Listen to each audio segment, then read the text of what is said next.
In Genesis chapter 31, it becomes clear that God has spoken to Jacob. Jacob, through no fault of his own, has lost favor with his deceptive uncle Laban. Now, after 20 years, God is directing Jacob to take what is his and return home.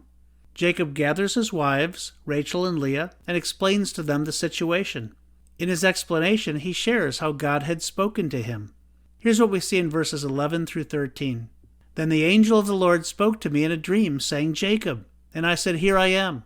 And he said, Lift your eyes now and see. All the rams which leap on the flocks are streaked, speckled, and gray-spotted. For I have seen all that Laban is doing to you. I am the God of Bethel, where you anointed the pillar, and where you made a vow to me. Now arise, get out of this land, and return to the land of your family. So in this passage, God is encouraging Jacob in many ways. 5 that we'll highlight. Number 1, God is addressing Jacob by name. God knows him individually. Number 2, God is working. He's giving Jacob all of the streaked, speckled, and gray-spotted animals, the unlikely animals, and lots of them. Number 3, God is understanding. He sees Jacob's situation. He's aware of all that Laban has been doing to him. Laban has been wronging Jacob, changing his wages, mistreating him, and God sees it all. Number 4, God is remembering. God remembers appearing to Jacob at Bethel and showing Jacob the ladder to heaven and hearing Jacob's words of commitment to him. And then lastly, number 5, God is directing.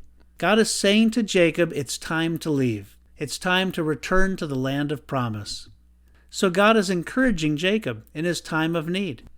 When we're facing a challenge and a potential crossroads experience, God can give us similar encouragement. First, just as God is addressing Jacob by name, he knows our name. Jesus made it clear that God knows how many hairs we have on our head. He knows everything about us.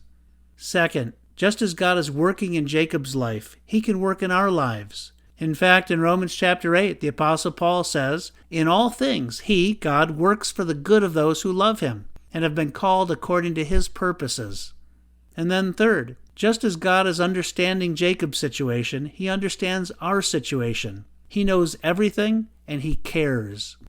Fourth, just as God is remembering his special interaction with Jacob in the past, he remembers his special interactions with us as well.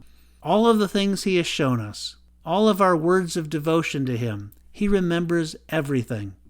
And then fifth and finally, just as God is directing Jacob, he can direct us as well. He directs us via his word, via prayer, via the promptings of the Holy Spirit, via godly counsel, and at times via undeniable circumstances.